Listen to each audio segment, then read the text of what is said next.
적에 저절로 붉어질 리는 없다. 저 안에 태풍 몇 개, 저 안에 천둥 몇 개, 저 안에 벼락 몇 개, 저 안에 번개 몇 개가 들어있어서 붉게 익히는 것일 게다. 적에 혼자서 둥그러질 리는 없다. 저 안에 무설이 내리는 몇 밤, 저 안에 땡볕 두어 달, 저 안에 초승달 몇 날이 들어서서 둥글게 만드는 것일 게다. 대추야, 너는 세상과 통하였구나. 장석주 시인의 대추와 날이라는 유명한 시입니다. 짧은 시지만 인생의 지혜를 압축해 놓은 가슴을 울리는 글입니다. 이것이 바로 시가 주는 힘이고 생각하고 공감하게 하는 여백의 아름다움이겠죠.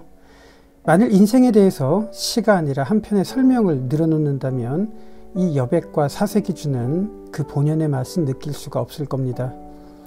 우리가 신앙생활을 오래 하다 보면 우리는 사유와 여백을 잃어가는 것 같습니다. 그 빈자리는 언제나 수다스러움과 교설로 채워지는 것은 비단 저의 경험만은 아닐 겁니다. 오늘부터 여러분들과 함께할 연결체플은 성경의 시가서를 시와 글로 연결해서 느끼는 삶을 위한 시입니다. 그 중에서도 특히 전도서의 말씀을 나누려고 합니다. 성경의 시가서로 분류되는 욥기, 시편, 잠언, 전도서, 아가서를 그 본연의 시로 여러분들과 느끼고 싶었습니다. 시가서 특유의 여백과 사색과 인생의 향기를 우리는 시의 아름다움으로 느끼기보다 배경과 원어 해설과 온갖 설명에 익숙해져 있습니다. 그러면서 사유의 창문은 닫히고 여운의 향기는 사라진 마음의 여유조차 없는 우리의 현실을 보게 됩니다. 히브리 문학은 이렇게 느끼도록 시가서로 기록이 됐는데 우리말로 번역되고 보니 한편의 설명문만 남은 셈이죠. 원문은 운문인데 번역하니 산문이 된 셈입니다. 그래서 성경 공부를 할 때 이 5권의 성경이 시가서라고 배웠지만 시라고 느껴본 적은 한 번도 없는 마치 지식의 파편으로 남아있는 이런 현실을 어떻게 이해해야 될까요? 대추와 날 같은 시의 내용을 굳이 설명하려 든다면 우리 마음 깊은 곳에 도달하기 전에 사라지는 중언부언에 불과할 겁니다. 삶을 위한 시가서 중에 하나인 전도서를 그 장을 묵상한 작가들의 시와 글로 함께 느끼려고 합니다. 시가서를 우리가 함께 느낄 때 설명은 최대한 배제하고 시를 시로 느끼고 그리고 시가서에 흐르는 인생의 고뇌를 글을 통해서 생각으로 채우려고 합니다. 전도서는 지혜로운 왕의 고뇌로 써내려간 시입니다. 수천 년 전에 전혀 다른 공간, 전혀 다른 신분을 살아가던 인물이 쓴 글이 지금 우리에게도 깊은 울림을 주는 이유는 인생을 대하는 감정과 삶의 애환이 맞닿아 있기 때문일 겁니다. 그 전도서로 들어가기 전에 오늘은 프롤로그의 개념으로 욥이라는 인물이 써내려간 욥기의 한 구절과 신영철 작가의 글로 시가서를 이해해 보려고 합니다. 삶을 위한 시, 이 속에 담긴 글과 생각이 여러분들의 삶을 사유의 풍요로움과 여백의 아름다움으로 채우실 수 있기를 진심으로 바랍니다. 주님, 내가 주님께 부르짖어도 주님께서는 내게 응답하지 않으십니다. 내가 주님께 기도해도 주님께서는 들은 채도 않으십니다. 주님께서는 내게 너무 잔인하십니다. 힘이 세신 주님께서 힘이 없는 나를 핍박하십니다. 나를 들어올려서 바람에 불려가게 하시며 태풍에 휩쓸려서 흔적도 없이 사라지게 하십니다. 나는 잘 알고 있습니다. 주님께서 나를 죽음으로 몰아넣고 계십니다. 끝내 나를 살아있는 모든 사람들이 다 함께 만나는 그 죽음의 집으로 돌아가게 하십니다. 주님께서는 어찌하여 망할 수밖에 없는 연약한 이 몸을 치십니까? 기껏 하나님의 자비나 빌어야 하는 것밖에는 아무것도 할 수 없는 보잘것없는 이 몸을 어찌하여 그렇게 세게 치십니까?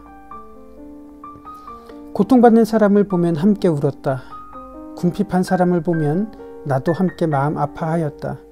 내가 바라던 행복은 오지 않고 화가 들이닥쳤구나. 빛을 발았더니 어둠이 밀어닥쳤다. 근심과 고통으로 마음이 갈기갈기 찢어지고 하루도 고통스럽지 않은 날이 없이 지금까지 살아왔다. 햇빛도 비치지 않는 그늘진 곳으로만 침울하게 돌아다니다가 사람들이 모여있는 곳에 이르면 도와달라고 애걸이 나는 신세가 되고 말았다. 나는 이제 이리의 형제가 되고 타조의 친구가 되어버렸는가. 내가 내 목소리를 들어보아도 내 목소리는 구슬프고 외롭다. 살갗은 검게 타서 벗겨지고 뼈는 열을 받아서 타버렸다. 수금 소리는 통곡으로 바뀌었고 피리 소리는 애곡으로 바뀌었다. 욥기는 시다. 기독교의 신을 믿지 않는 사람에게도 구약 성경은 고대 히브리 민중이 창작한 문학 작품으로서의 가치를 갖지만 특히 욥기는 구약 성경 중에서 시가서로 분류되는 작품 중 하나로 대부분이 운문으로 기록된 말 그대로 시다. 그러나 현대의 한국어 사용자가 한국어판 욥기를 읽고 이 작품의 문학성을 표현의 층위에서 실감하기는 어렵다. 욥기가 여전히 위대한 것은 이 작품이 던지는 질문의 그 끈질긴 깊이 때문이라고 해야 할 것이다. 잘 알려진 대로 그 질문은 무죄한 인간의 고통에 관한 것이다. 오랜 기간 사람들은 이렇게 질문해왔다. 왜 죄 없는 사람이 고통을 받는가? 그러므로 신은 없거나 있어도 무능하다. 예나 지금이나 이와 같은 의문과 울분 속에서 자주 무너져 내리는 것이 인간의 삶이다. 왜 죄 없는 학생들이 바닷속으로 가라앉아야 하고 왜 갓 태어난 아이들이 살균제를 들이마시며 죽어야 하는가? 욥이 유사한 질문을 던진 것은 지금으로부터 3000년 전이다. 욥의 충심을 테스트해보자는 사탄의 제안에 응해 신은 욥에게 2단계의 재앙을 내린다. 10명의 자식이 모두 죽었어도 욥은 통곡하며 순종했다. 그러나 저주받은 육체가 발진으로 뒤덮이자 유리 조각으로 온몸을 긁으며 욥은 절규한다. 나에게 무슨 죄가 있냐고. 왜 나에게 이런 고통을 주느냐고. 소식을 듣고 친구들이 찾아온다. 세 친구의 산만한 중언부언은 2개의 명제로 요약된다. 첫째, 하나님은 죄 없는 자를 처벌하지 않으신다. 그러니 너에게 죄가 있음에 틀림없다. 둘째, 비록 죄인이라도 하나님께 복종하면 용서를 받는다. 그러니 불경스러운 저항을 중단하라.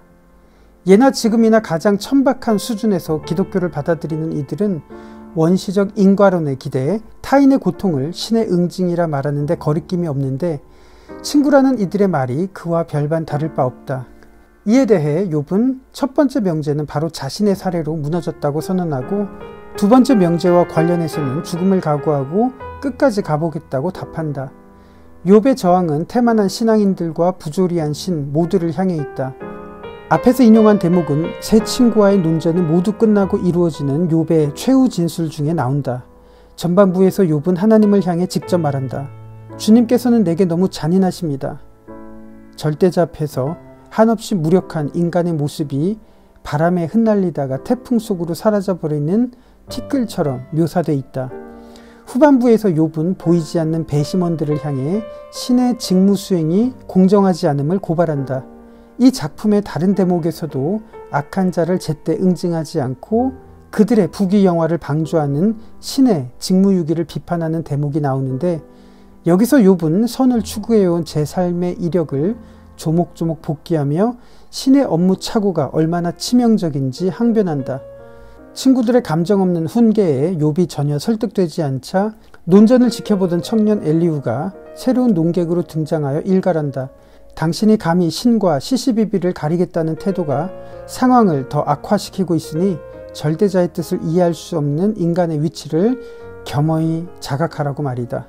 또 신이 응답하지 않는다고 당신은 불평하지만 신은 언제나 말하고 있는데 인간이 알아듣지 못할 뿐이며 바로 당신의 고통 자체에 신의 전언이 담겨 있다고 말이다.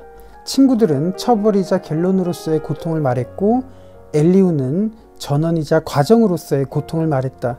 확실히 다르다고 할 수 있지만 엘리후에게도 역시 눈앞의 고통에 감응하기보다는 신을 정당화하는 일이 더 중요해 보인다. 엘리후의 말이 끝나자 신이 등장한다. 그러나 신은 엘리후가 예상한 대로 한낱 인간과 시시비비를 가릴 생각이 없다. 여기서 신은 질문하는 주체이지 대답하는 주체가 아니다. 그래서 미처 대답할 겨를도 주지 않고 욥이 알 수 있는 것과 할 수 있는 것에 대해 집요하게 묻고 또 묻는다. 그것으로 인간의 무지와 무능을 다시 확증하고 자신의 절대적 권위를 수차례 강조하여 결국 욥의 굴복을 이끌어낸다. 침묵하던 욥의 처음이자 마지막 말이 이렇다. 주님이 어떤 분이시라는 것을 지금까지는 제가 귀로만 들었습니다. 그러나 이제는 제가 제 눈으로 주님을 뵙습니다. 그러므로 저는 제 주장을 거두어드리고 티끌과 잿더미 위에 앉아서 회개합니다. 죄 없는 인간에게 저주를 내리고 이에 저항하는 인간을 굴복시켜 결국 다시 자신을 인정하게 만드는 이 가학적인 신의 잔인한 게임을 어떻게 받아들여야 하는가? 신은 정의롭지도 불의하지도 않는 그저 무능한 존재일 뿐인가? 그런 존재를 우리의 삶에서 분리해야 하는 것일까? 그러나 욥은 그럴 생각이 없어 보인다. 그는 그저 신이 나타나주기만을 기다렸고 그리 되었으니 됐다는 듯이 행동한다. 왜 그럴까? 나는 신학자가 아니어서 신학적 정답을 알지 못하며 다만 침묵할 때의 욥의 마음을 겨우 짐작해 볼 따름이다. 욥은 자신에게 닥친 불행 때문에 고통스럽기도 하지만 그 불행의 이유를 알 수 없기 때문에 더욱 고통스럽다. 인간은 자신의 불행에 아무런 의미가 없다는 사실을 견디느니 차라리 어떻게든 의미를 찾으려 헤매는 길을 택하기도 한다. 내 아이가 어처구니 없는 우연과 같은 확률의 결과로 죽었다는 사실이 초래하는 숨막히는 허물을 감당하기보다는 차라리 이 모든 일에 내가 이해할 수 없는 어떤 거대한 섭리가 존재한다고 믿는 편이 살아있는 자를 겨우 숨쉬게 할 수 있다면, 신은 바로 그때 비로소 의미를 가지는 것일지도 모른다. 신이 존재하지 않는다는 것을 강력히 확신하는 세상 속에서 오히려 신이 발명되고야 마는 역설을 어떻게 말할 수 있을까? 가장 끔찍한 고통을 겪은 인간이 오히려 신 앞에 무릎을 꿇기를 선택하는 아이러니는 무엇인가? 그럴 수밖에 없었던 마음들이 얼마나 많았을까? 나는 이유도 모른 채 아이를 잃은 부모가 갑자기 독실한 신앙인이 된다 해도 놀라지 않을 것 같다. 무신론자에게 신을 받아들이는 일이란 곧 사유와 의지의 패배를 뜻할 뿐이지만 고통의 무의미함을 견딜 수 없어서 신을 찾는 이들을 누가 감히 이른바 패배한 사람들이라고 말할 수 있을 것인가?